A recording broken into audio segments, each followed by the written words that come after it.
Atenção, bucaneiros e bucaneiras, o CineMtv hoje começa meio avoado, porque tem duas estreias pra mostrar e a primeira é, tipo, pesada, cheia de emoção, e é num avião, por isso que é avoada.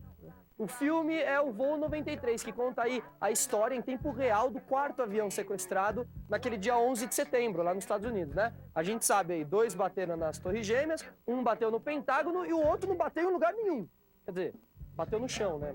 E o número daquele voo era 93. Então esse filme tem toda a tensão, a preparação dos homens bombas indo do avião, os caras entram no banheiro, preparam a bomba, tem os parentes ligando para os pais e para as mulheres aqui na terra do avião, se despedindo, porque eles sabiam que eles iam morrer, eles iam tentar tomar o avião, tá? Enfim, o negócio é triste, né, porque foi real e a gente sabe que não teve final feliz, viu, meu querido? Desculpa te decepcionar, mas nesse é triste, viu?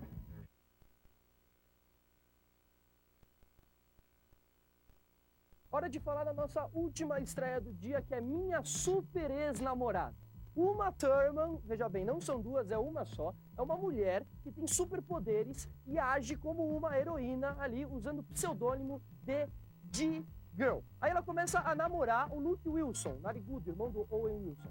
Só que o cara descobre a identidade dela. E aí ele acha que vai tirar proveito disso. Só que como a heroína tá sempre ocupada, né, porque hoje em dia tá complicado as coisas, ele resolve acabar o namoro. Só que pensa comigo, meu querido, se uma ex-namorada já é complicada, imagina uma super ex-namorada.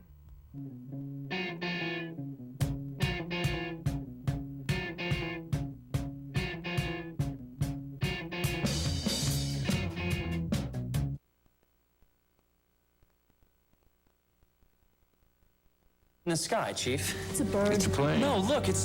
Tell me everything. Lex Luthor is funny, popular, and sympathetic. Don't you think that he could also be considered a hero? Well, yeah, maybe by some. I don't know who those people would be. Come on, let me hear you say it just once. You're insane. No!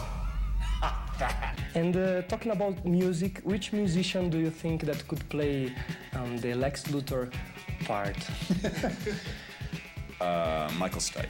Michael Stipe. He wouldn't have to shave. He'd just show up.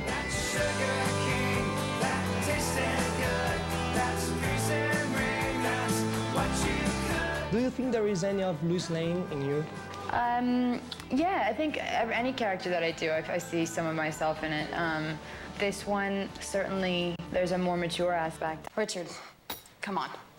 He was Superman. Everyone was in love with him. I chose to make her feel more mature just because she has a child now and she has had experiences from life that would give someone a certain depth. I could be pretty feisty and hard-headed, stubborn, but yeah, there's definitely certain similarities. Which musician do you think that could play the Lois Lane part? Maybe someone like, Nora Jones, maybe, like someone kind of like that.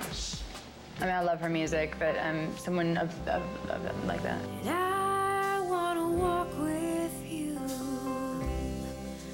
on a cloudy day. How does it feel to be in the studio, close to people dressed as X-Men and Superman? There was a time when you really believed that they was real? Yeah, no, I mean, I will say with Superman, it's particularly, it's inspiring. Every time you're sitting there doing something mundane, or you've got some huge problem with the water tank or something, and then Brandon walks on the set in the suit, it just, you have to kind of pinch yourself and be like, Superman, you just want to like touch his cape. And you know, so it's kind of exciting, and it's great to bring friends on the set, because they come on the set and they see all the lights and they see all the stuff, and that's impressive and interesting, but then suddenly they see this character that stepped out of their collective memory, standing there, and so it's very exciting. What is the difference between make a hero film other than a movie with more down-to-earth characters? It's mostly an endurance because there's so much pre-production and pre-visualization and planning involved. And then when you're shooting for so long because some of the shots take days to do. They're very complex. In post-production, you can't just relax in the editing room and have a cup of coffee and try different cuts. You have to go through 1,500 visual effects shots, one by one, step by step, the lighting, the contour, the texture. You wrote that the world doesn't need a savior. But every day I hear people crying for one.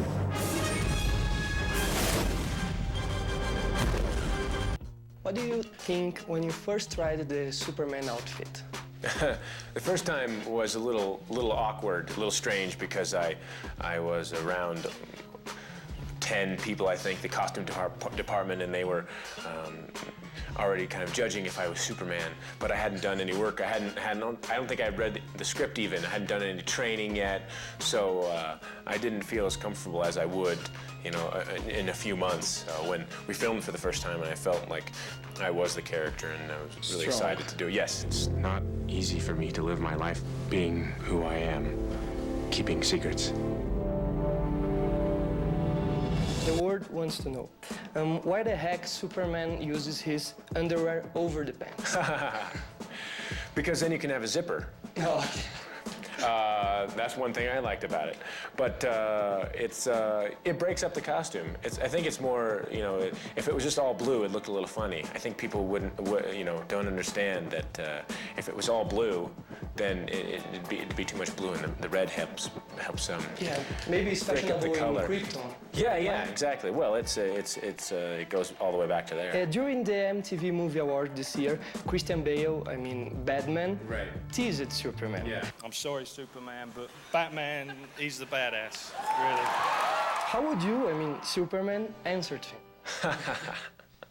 Well, Batman serves a great purpose, protecting Gotham, and yes, he is the Dark Knight, so I can understand why his comments were a little bit more effusive about how bad he was, but, you know, let's be honest, Superman is the world's greatest protector.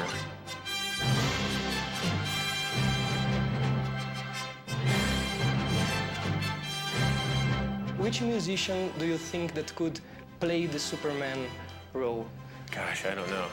We have somebody that has great confidence and strength, that's been around the block and seen a lot of the world. Maybe somebody like, you know, even though Sting has blonde hair, or Bono, you know, one of those guys that really kind of embodies Superman, you know, in their lives, I think is important to have. So.